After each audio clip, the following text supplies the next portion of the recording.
So I'm going to go ahead and I think we're missing from our team Lee. This might want to text Lee. And I know that Caroline is got another call. But so I'm going to go ahead, I think, and get this party started. I think we've got Dr. Ware here. We've got Dr. Chaddock here. I think I'm waiting for Lee. And I think that that's it from our team that I'm supposed to be waiting on right now. So a little bit about what I wanted to talk to everybody about today is I think some of you may have read in the media that we have received a $3.5 million award from the Centers for Disease Control for COVID vaccination, as well as influenza vaccination, HIV screening, Hep C screening, linkage to care, with an emphasis on programs and projects that address folks with lived experience. Particularly, our focus really is going to be on what I'm calling congregate living facilities for people with substance use disorder. So that's any sort of residential treatment facility, any sort of halfway house, any sort of facility where people may stay more than 24 hours. So we want to be able to put together teams with a certified nurse, some outreach workers in a vehicle, along with COVID vaccination and COVID test, as well as flu vaccination, HIV screening, Hep C screenings in those spaces. So that's our number one priority. How are we going to do this? We have originally, so let me just back all the way up with this train and say what we wanted to do with this originally was that this was supposed to be a $10 million a year initiative. And it got whittled down to 3.5. And so one of the things that I think that we want to be able to do is, and I was kind of saying it jokingly earlier, but it's kind of true, is that we look at this $3.5 million as not CEG's money or community education groups money solely, but we look at this as us being able to bring resources to the state. And so we've kind of phased this out in a number of ways. Phase one of this initiative is going to be, I should say two things here. One was supposed to be that it was supposed to be a 3-year pilot project in West Virginia, then Appalachia, then rural America. Right now, we only have funds committed for 1 year. So we're trying to do as much as we possibly can in year one. And like I said, we think of this as resources that we've brought home to West Virginia. So one of the first things that we're doing is that we are doing a pilot initiative and a pilot award to a couple of our partners throughout the state. MP Health Right in Morgantown and West Virginia Health Right down in Charleston will be getting an initial infusion of cash of around $250,000 for that nurse that I talked about, the community health workers, supplies, and a vehicle to go out to the 5 surrounding counties where they are. Again, so that we can put our hands on the individuals who may not come into a clinic or come into some other sort of provider to get tested for HIV, Hep C, get a flu vaccine, or to get a COVID vaccination. Our number one goal certainly is to get folks who have not been vaccinated, or folks that need a booster to get the booster, and then folks that need to get influenza vaccination to get that, on and on and on. And so then the next phase of the initiative is that we've created a fund, $1 million fund. And with that fund, what we're doing is that we're also going to be reaching out to organizations and individuals who are throughout West Virginia who may want to host an event. So maybe it's that, you know what, I don't have the bandwidth to do anything but put an ad in my local newspaper, or to do a couple of emails, or to get some punch and cookies, or, you know, to get flyers out. I can do that, but I need you guys to bring in the nurse and to be able to bring in the people, the workers to work the vaccination line and that sort of thing. So we'll have a fund of $1 million that so people can apply for anywhere from $500 to $2,500 to host an event for COVID vaccination, influenza vaccination, HIV, Hep C. And what we'll do is that we'll bring all the supplies, you get the people there, we'll get the supplies there and get the nurse there and get the outreach teams there. So we'll do that. And the third thing that we're doing is that we are going to be validating our CHAMPS training program, which we've used in DC, is currently being used in Kentucky.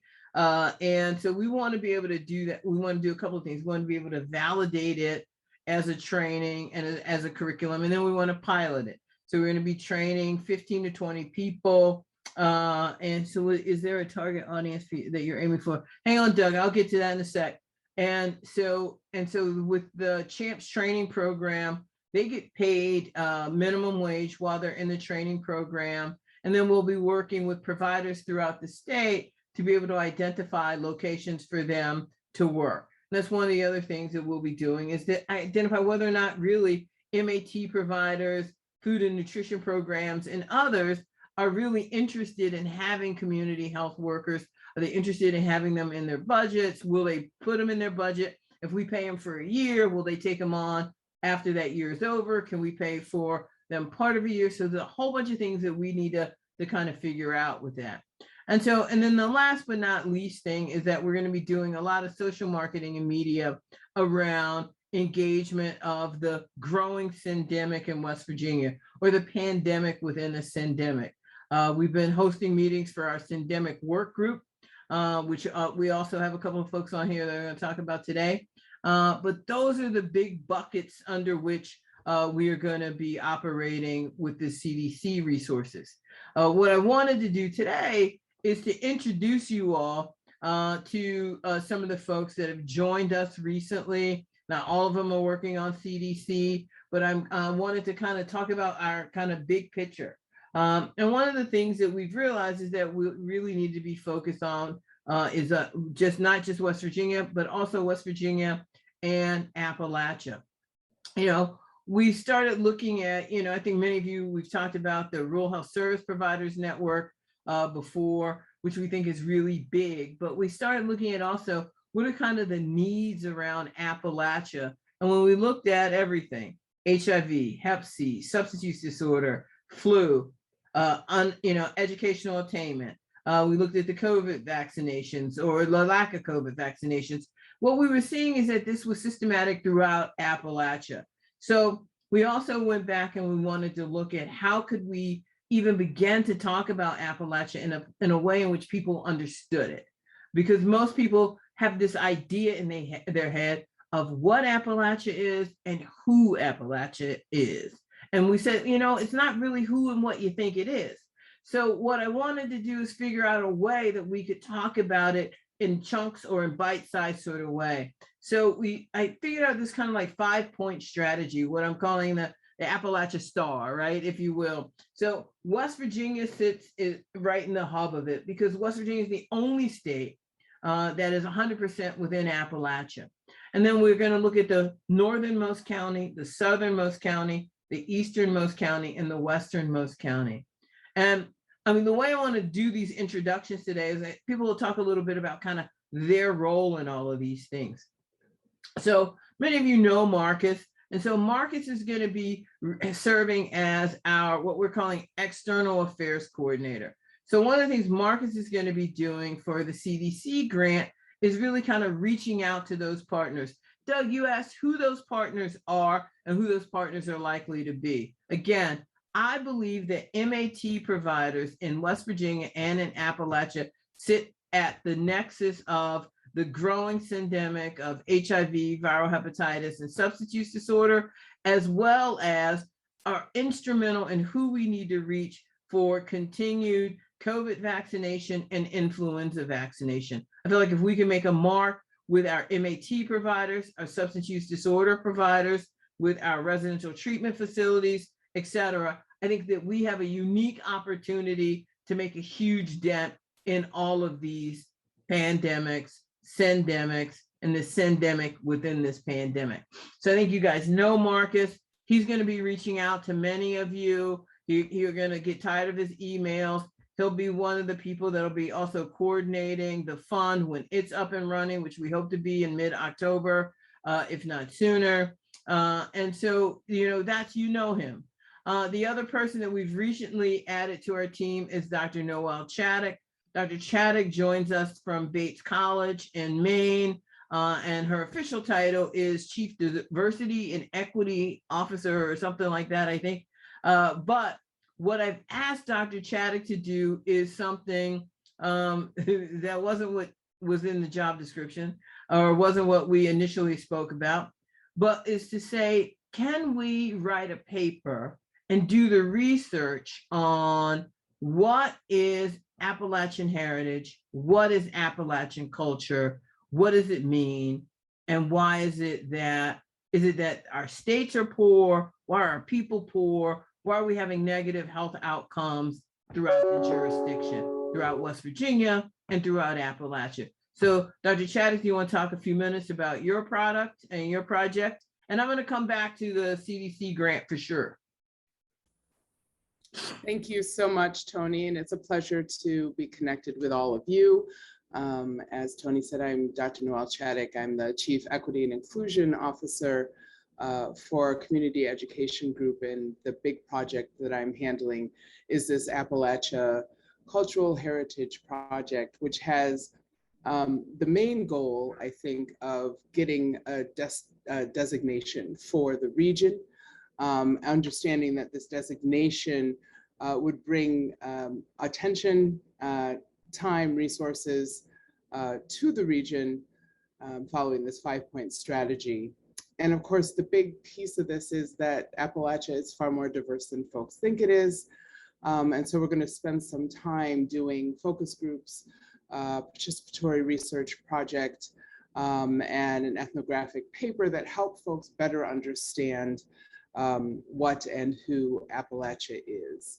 And we will follow the Appalachia Star. So we'll start looking in West Virginia first, move to the north, south, east, and west, the furthest points out from the center of Appalachia. And one of the big questions for me guiding how we're setting up the research project is around the literature that stops about 2013. And they're talking about the ways in which Appalachia is resource rich, which we know, has a ready labor force, which we know, and yet the kind of economic migrations have passed by Appalachia, and the most recent being our technological migration. So why is that? And they keep talking about this resistance to economic development, resistance to government and outreach efforts. And they keep saying something very specific that resonated with Tony and I around folks are, resisting out of fear of cultural erasure, assimilation, and extinction. And so, of course, before we can find out if that is true, we have to figure out what those heritages are, how people talk about themselves in Appalachia. I'll be looking at third and fourth generation Appalachians to start with, to get a sense of why do people stay? What is their connection to the land, to the culture, et cetera, and how they talk about those things. And then we'll push that out. You'll get a chance to talk to Lee, I'm guessing, or hear it from Lee soon, who will be carrying some of that information out into his policy and advocacy efforts. And that's where I think we intersect to start working on getting a designation. Right. Thanks very much. And so I just want to say a couple of words about this heritage designation so that people understand what we're talking about. So, it's like many cultures or many designation or many populations. I mean, a tree can have a heritage designation because it is unique to West Virginia or it is unique to a region. And I believe that one of the things that we don't see, for example, in grants that many of you write or many of you respond to, is that you don't see something that says specifically, if you're in Appalachia, you get 10 more points, or if you're in Appalachia, you get this carve out because you're unique, you're different. And I think that Appalachian culture is unique, and I think it is different. I think Dr. Chaddock cleaned it up a bit, but I like to always say that, I keep asking myself the question about Google, Amazon, and Facebook, who just built large campuses throughout the United States, but they didn't build it here. And I want to know why they didn't build it here. And I want to know what I gotta have to do to make it so that they will build it here in the future. Because I believe that this region of the United States is rich with history as well as rich with potential. So, that's what I think, that's what I believe, and I'm going to prove it, darn it. And so one of the things that we want to be able to do is to take these kind of findings to members of Congress, to members of the state house, and say, here's how these things have impact. But we also want to make sure that we're having impact in other areas of public health and public policy. So one of the people that I was able to tap was Lee Starro. And Lee, you're going to talk a bit about where you came from. He came from this place in North Carolina, and now he's up here in Appalachia. He's in West Virginia, but we're going to love him anyway, even though he's from North Carolina. So everybody give Lee a little bit of love. He can't help it that he was a Tar Heel. He can't help it. He can't help it. Go ahead, Lee, introduce yourself to the people. Well, I will note, as we've talked about Appalachia as a region, I actually grew up in Western North Carolina in Buncombe County. So for the first 18 years of my life, I lived in Appalachia and still have pretty strong roots to the western part of the state. So in a way, getting to come to this organization and work with Tony and work for the team, did feel connected to some of my past work. And I think some of the advocacy work we've all done to focus in thinking about rural health in the South and across the country. I've seen some of y'all's faces before, was involved in a very small way with some of the syringe service work that happened last year. My name's Lee Storrow. I'm really thrilled and excited to be joining as the Director of National and Local Policy with CEG. I've had the chance to work with Marcus and Tony in the past and just think the world of the organization and their leadership and really championing a region that I think we all know does not give the attention, the financial resources, the public health commitment that it needs. And Dr. Chaddock and Dr. Ware have been really exciting colleagues in the last couple of weeks to get to know as well. As Tony alluded to, I did work specifically in North Carolina policy work for quite a while, served for the last 7 years as executive director of the North Carolina AIDS Action Network. And as through some of my work as a board member with Southern AIDS Coalition, as a grantee of the HEP Connect initiative, which CEG is as well, had the chance to get some insight into some of the work happening in West Virginia, Tennessee, other states with a stronger Appalachian background. And I do think in a lot of ways we have dedicated team members, a dedicated community and time to really ramp up the work in a region of the country that really needs that. So Tony alluded to this. I'm helping coordinate our Syndemic work group, which is a broader kind of national conversation about the syndemic of HIV, hepatitis, SUD, how it all kind of comes together. Going to be looking at the national level about how we allocate and try to drive resources toward West Virginia for public health initiatives. Excited to support the CDC grant and some of the COVID related work that we need to do. And are just also thinking about how we ensure that our entire region is represented as this advocacy and policy work happens. Happy to take questions. I know we may have more formal time later or respond in the chat. Tony, anything else I should address or should note? What are your policy priorities? Do you have you laid that out yet, or are you thinking about it, or what do you think? Yeah, certainly. I mean, one of our policy priorities is to think about increased resources, both toward a lens towards CEG, but for West Virginia as a whole, right? Tony and I have spent a lot of time talking about how West Virginia's epidemic of HIV and hepatitis is really unique, and it's in a really alarming place. The CDC did some analysis a couple of years ago of where the most likely outbreak could happen related to a Scott County, Indiana-esque situation, which was a very fast outbreak that really stemmed from, injection drug use and not having the necessary resources, including syringe service programs, including resources for people who use drugs. So, you had this outbreak in Scott County, Indiana. We never wanted that to happen again. The CDC analysis shows half of the counties within that have been identified as likely to be future spots for a Scott County, Indiana-esque outbreak are in West Virginia. And so I think there's really a need to think about ensuring that the unique nature of our epidemic is understood by federal leaders and that we have the necessary resources to combat it.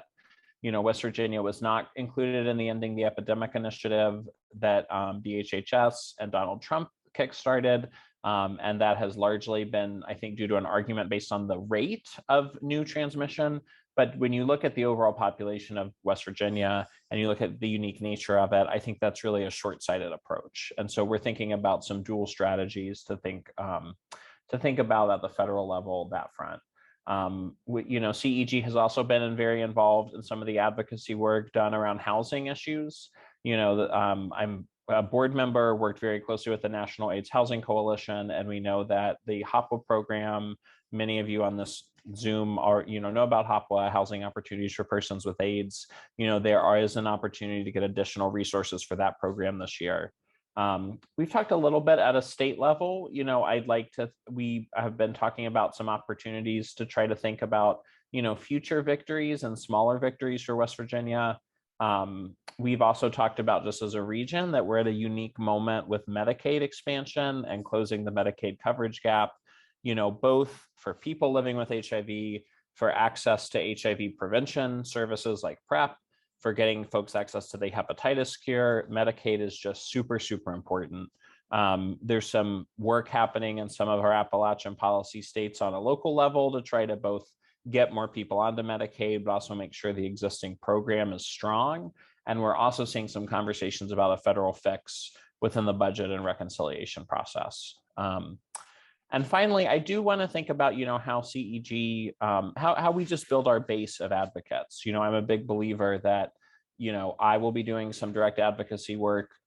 So will Tony, so other members of our team, but we're only as strong in those conversations as the broader grassroots base, and thinking about how we build, a grassroots base of people committed to speaking out on HIV, on hepatitis, on these syndemics, and advancing these issues. Thanks, Lee. I think one of the things that we also want to have this group really talk about and think about is something that's been added back into the legislative process, which we're seeing more earmarks. And if for you, those of you that don't know what an earmark is, that's basically when a member or a constituency can say, hey, I want, $1 million written into this year's budget or next year's budget, for grasshoppers, because grasshoppers hop better than anything else. And I need grasshoppers to feed my lizards. I don't know. That was really bad analogy, but at any rate, but so what you do is that member then writes a piece of legislation and says, I'm asking for $1 million for Luann Kramer's grasshopper initiative in Luann Kramertown. And if they vote on it and it stays in, that's right, Luann Kramer, I know that you're probably going to come on and say you don't need $1 million for grasshoppers, but only $500,000. But that member can get that money through. And that had been off the docket for, I think, more than support for more grasshoppers, everybody. But I think that had been off of the docket for about 10 years. We hadn't seen earmarks in legislation or something like that. But I think that we are seeing it now. And so we had certainly asked Senator Manchin's office about $100 million initiative to really focus in on the syndemic. And that's kind of where he told us we had lost our minds as we knew it. And maybe that we should think about it in terms of $1 million or $2 million. And so we're trying to still get that in for a regional specific kind of plan, specifically around this kind of cultural heritage and looking at kind of what's going on with public health throughout the state. And we can have another one of these to talk specifically about how an earmark gets done, how an earmark gets made, and maybe that's one of the things that we can walk people through, Lee, is kind of how that policy like a bill on Capitol Hill, how it becomes a law, kind of thing. And so the next piece of what we've been adding on is that we've added on one of our latest finds was Dr. Samuela Ware from Drexel University in Pennsylvania. And Dr. Ware, she actually came thinking she was going to do one thing, but I've now shown her the beauty of West Virginia and the beauty of Appalachia. She don't want to do those silly old urban projects anymore. Rural and West Virginia are the way to go. Right, Dr. Ware? Absolutely. Good afternoon, everyone. My name is Samuela Ware. I am the new Director of Research Evaluation / Training. The project that I'm really working on or I'm focused on is creating a research center for CEG, focused really on looking at the syndemic of HIV, Hep C, and substance use, with 3 different cores for this research center. The first core being the training component, a little bit of what Tony talked about earlier with our CHAMPS program and making sure we can get that validated along with other training programs. And training community members with research methods as well.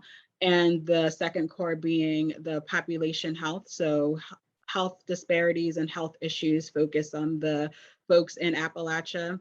And the third component is really looking at and examining these social structural issues that affect Hep C, HIV, and substance use within the region. There are a few projects that we are thinking about working on when it comes to HIV prevention, particularly, and substance use within the rural community and the Appalachia population. But that is the core of our research center, and I think we're just kind of building from here. One of the first projects that we are hoping to work on would be the CHAMPS program, which is funded with the CDC grant. And I think, Dr. Ware, can you talk a bit about kind of how in this research piece, we want to also do a piece around providers, right? Because that's that 4th pillar for us, is really what provider level education do we need to be doing? So, I mean, that's, we had Danny Scalise has left the West Virginia Medical Association, but we've tried to get meetings with John Law. So we really want to be talking to these primary care providers also, because again, I think that one of the things that we learned with the initial rollout of COVID vaccination in West Virginia, where we were very successful, and this is one of the things that Dr. Marsh really showed us with the methods that he used, is that our primary care physicians in a place like West Virginia, because they are more known to the patient or to the consumer, are going to be more valuable than in some urban settings. So I think that we need to make sure that we're doing more to make sure we're outreaching to them, including them when we're thinking about research and planning. I think all of those things become important for our primary care providers as well. So I just wanted to talk about that. And I think it's the West Virginia Medical Association, West Virginia Primary Care Association, and others that we just want to make sure are a part of what it is that we're doing. And I think that, what else? Marcus, do you want to talk a bit about kind of how you're going to be doing with CDC? And then I'm going to try to get Yasmin in here because I know she's got to go at 2:45. All right. Absolutely, and I will be rather quick about this. So we are putting together in the CDC grant what we're calling the Appalachian Partnership Fund.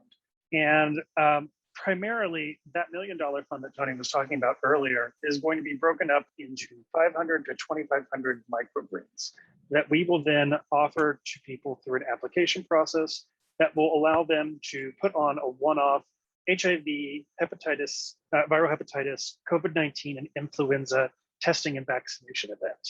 And for these, we will provide a registered nurse as well as community health workers to come to these events and help you make them happen. And all that we ask out of this is that you provide us with the numbers that come out of that event, and that's the end of it. So I mean, it's not a huge burdensome process. We'll try to make it as easygoing and easily adaptable and easily accessible to everyone, because really we want this to be a very low barrier for entry. Right. Thanks, Marcus.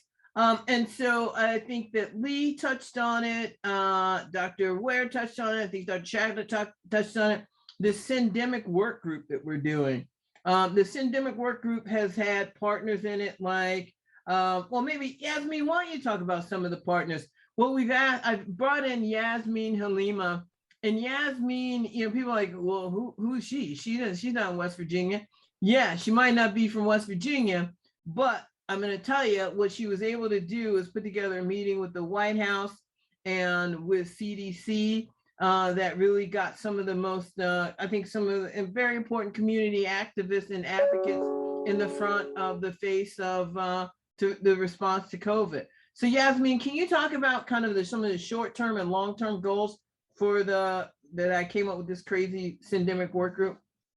Oh, sure. And you're right. I'm not from West Virginia. I'm from London, England, but I've been here for 15 plus years and I still sound like this.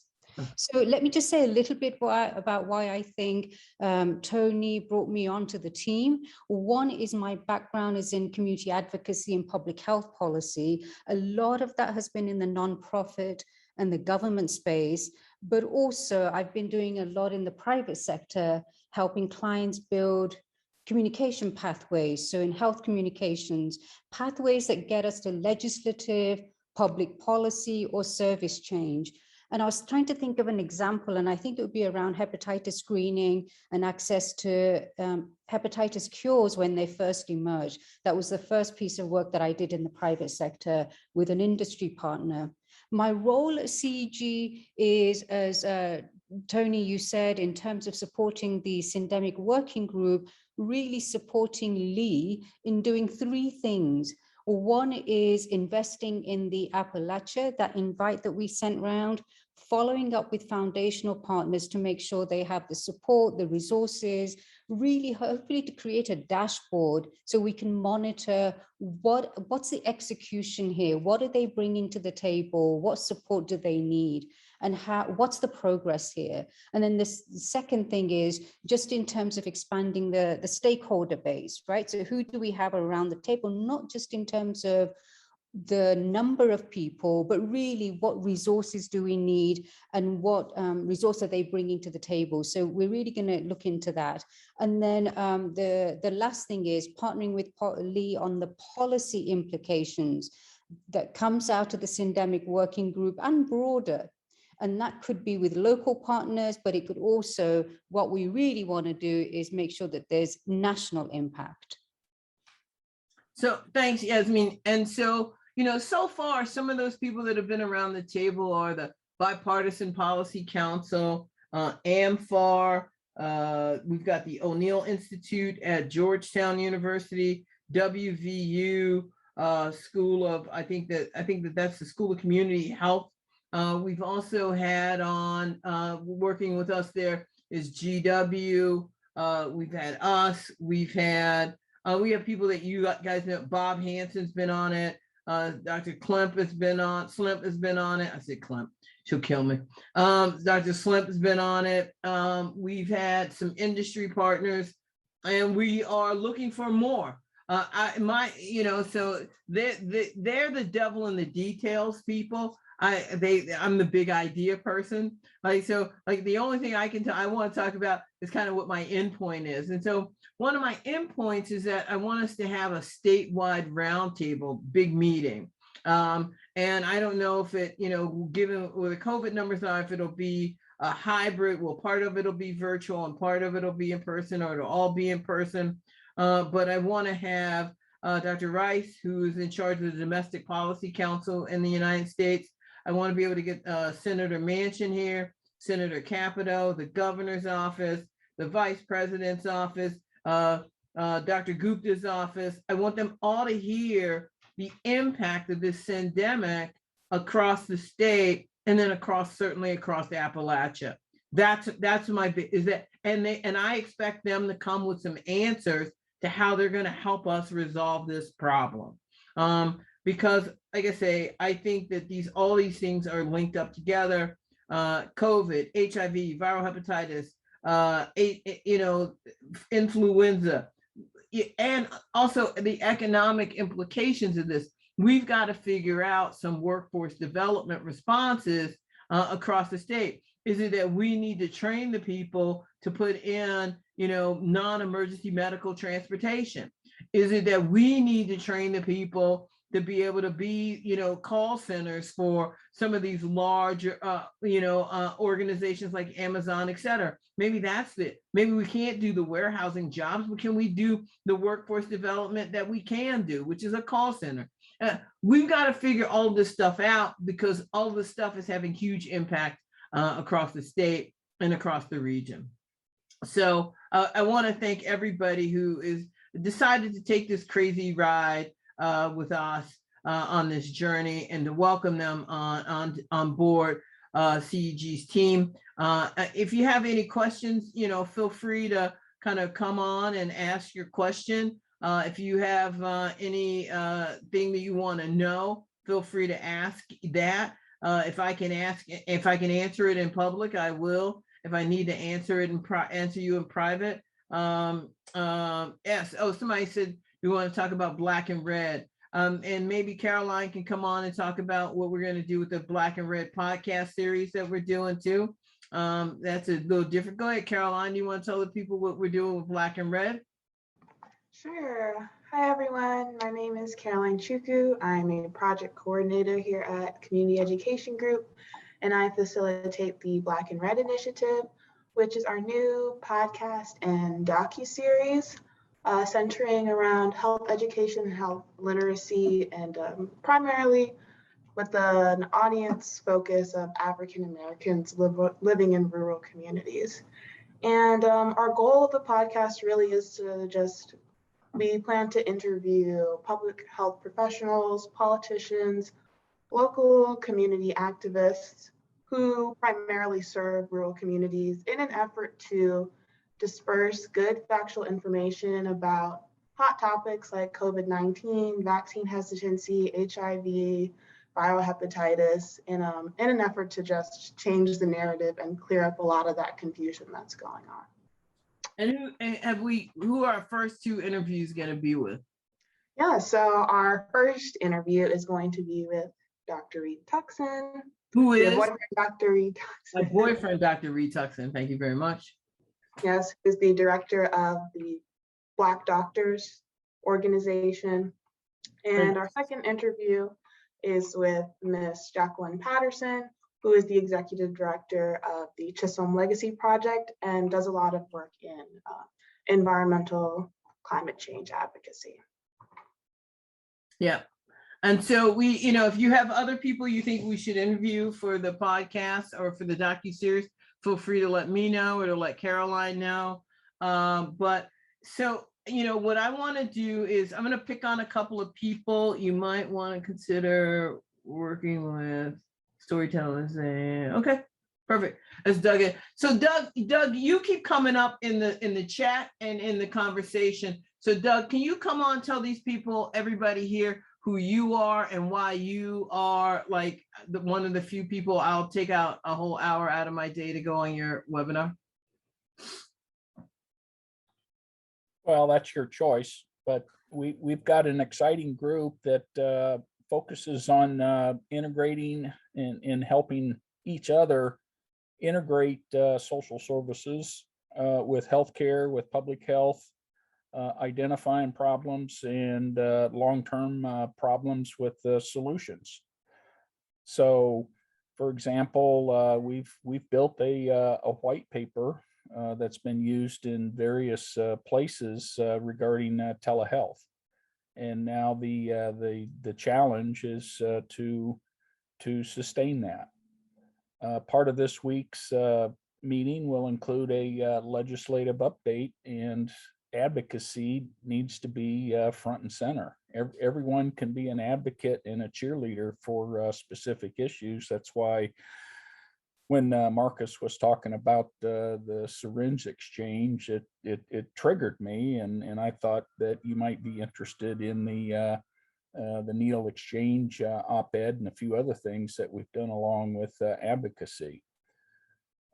So part Doug, of, sorry, Doug, I don't mean, yeah, but for those of you who have not been here before, I always interrupt the speakers. So I think Yeah.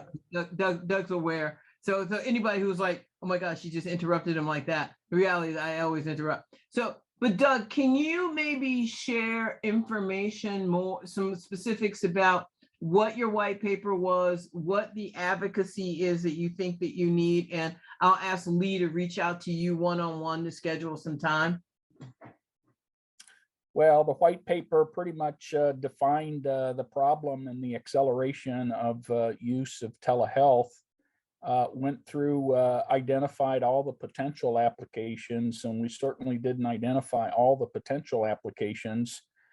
And then we cited all of the ongoing legislation, especially in the White House, that is pushing to make telehealth a sustainable, a routine, a common practice instead of an afterthought or something that somebody's being told to do.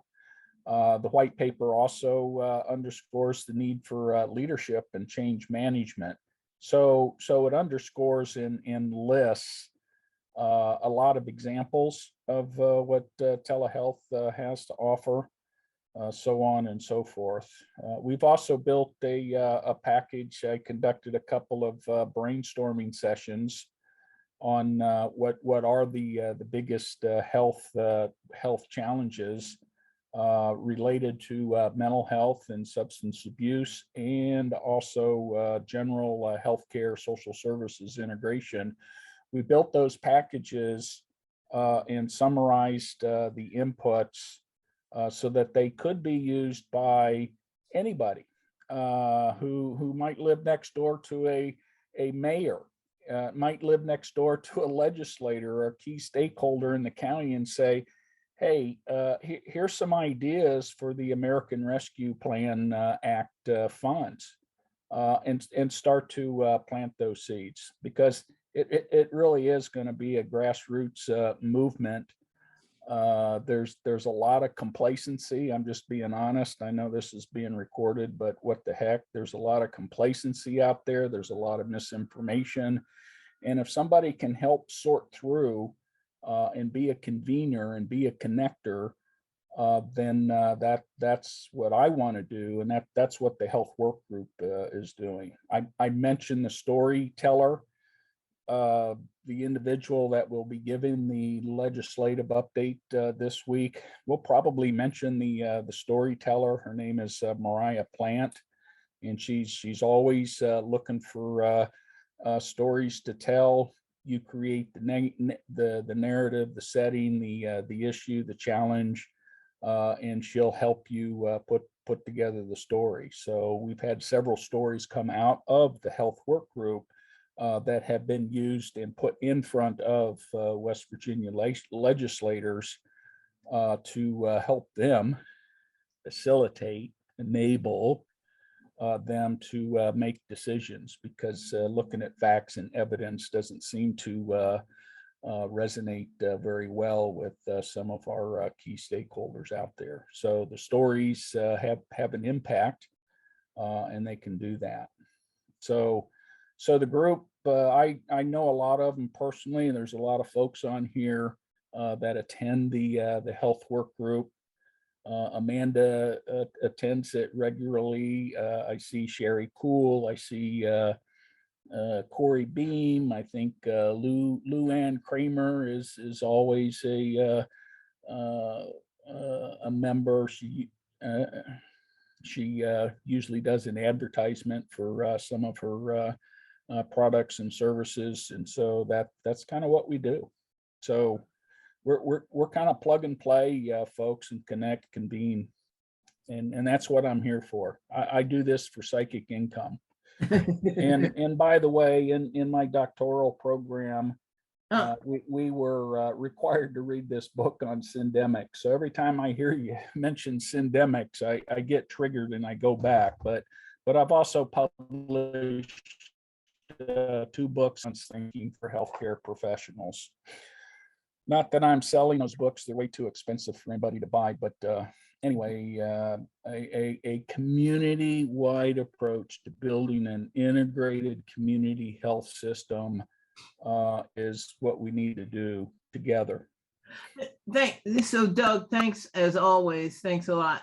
And so Lee, can I don't know what your schedule looks like, but can you make sure that I do two things. One is to do a follow-up with Doug, but also see about getting on this call. I'm only going to do a 2-minute pitch of the CDC grant, I think, but I think it would be good to kind of be there and to kind of follow up. Because I also, maybe Doug, maybe it's also have a conversation with Dr. Ware about this toolkit. It sounds like this is a toolkit that you're using to help educate folks, and whether or not that's been validated. And maybe that's a part of what we're doing, is looking at other existing things and validating those as well, or making those a part of that process.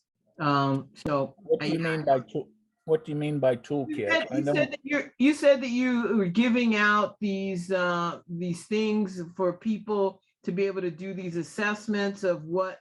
Did I mishear something?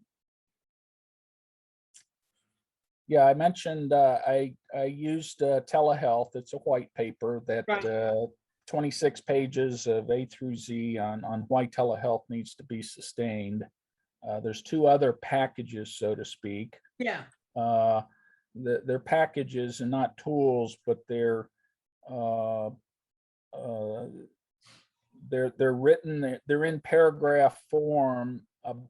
There's 12 proposed suggested mental health substance abuse initiatives that could be pursued under the ARPA, the American Rescue Plan Act. And then I think there's 16 or 18 capability ideas that could be also pursued. Those are healthcare, social care related. Believe it or not, consistently, and it's a head scratcher, and then it's not. We can't seem to fix broadband, and we can't seem to fix transportation. So those are consistent issues that come up. They're in these packages. So that's what I'm thinking. I was thinking maybe turn that into like a toolkit. Maybe the issues change, but the methods don't. But let's talk about it. Let's talk about if you could if you could send that over to us, and we'll schedule time with you. Huh? Yeah, and Kat, who does the legislative update, she's actually taken those, and on her website she has built a toolkit for advocacy. Maybe that's where we're kind of inching towards here. She's built the toolkit for advocacy, how to be an advocate, how to engage your legislator. I call them stakeholders, because I think we need to engage the economic development authorities and the county executives on these issues. Yeah. And that would be a suggestion from me.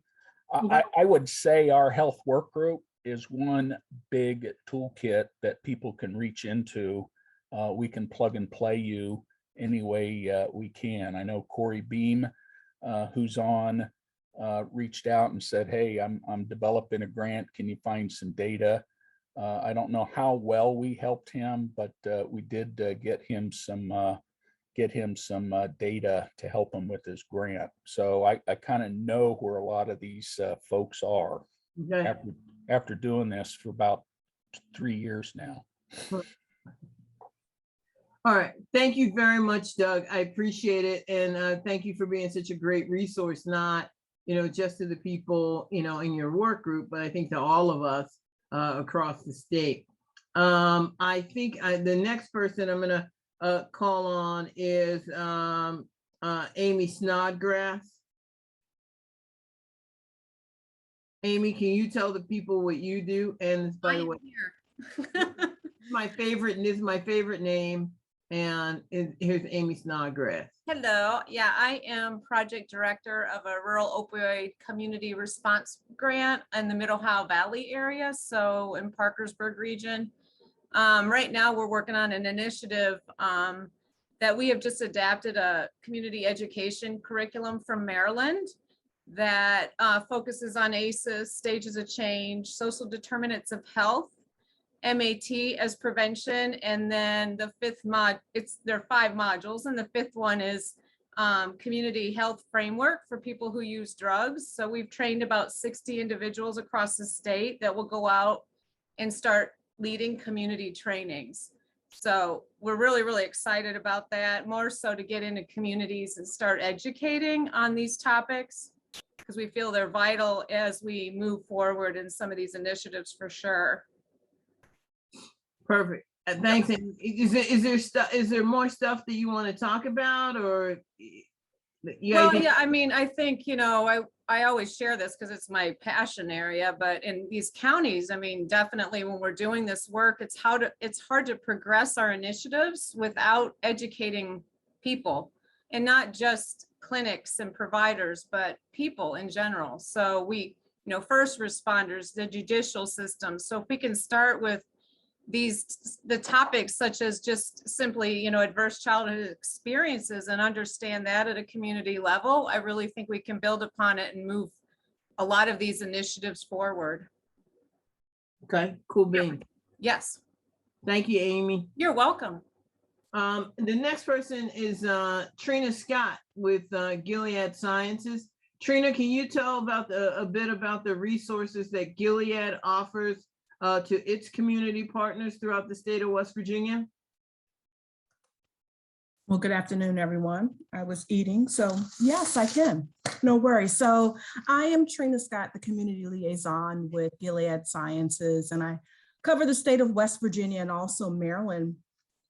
And so there are very many opportunities to work in partnership with myself, and I'm able to provide trainings and resources and sponsorships and education materials to help along the HIV status neutral care continuum. Whether you're covering prevention and or treatment, there's an opportunity to really engage with myself and my colleagues at Gilead Sciences. I'll put my email in the chat box, and if you'd like to reach out to me, I'll be more than willing to take a call or email from you. Thank you, Tony. Perfect, thanks. And so the next person, these people now officially do not know I'm calling on Luann Kramer. Luann, what do you do other than sit on calls and caucus meetings? Is there anything else for me to do? I am a program facilitator for a coalition for the Jefferson and Berkeley County Substance Use Prevention Programs. We are a large coalition of resources, medical, recovery, education, schools, as well as trades, employment, what's the word I want to say here? The reentry program has just kind of moved our direction for some help on some of the reentry, the parolees, I guess I would want to say. But yeah, I kind of, and what I do with the coalition is I try to keep us together, keep the resources flowing, and, you know, get our information out into the community. So while you've got me on the spotlight here, let me just say October 23rd is the National Drug Take Back Day. Once again, they do it every 6 months. And Jefferson County will be holding their own separate little thing with the sheriff's office, but Berkeley County, we will be holding the drug take back at the Berkeley County Sheriff's Office. And we're also going to make it into a resource fair at the same time. So those who would like to show up and have a table, please reach out to me so we can get a count of how many people will be there. And it's also Red Ribbon Week. So these are the things that our coalition does. We get this information, the education out. We, you know, kind of hang tight with Corey, try to, you know, help out where we can. Sherry, we kind of go way back.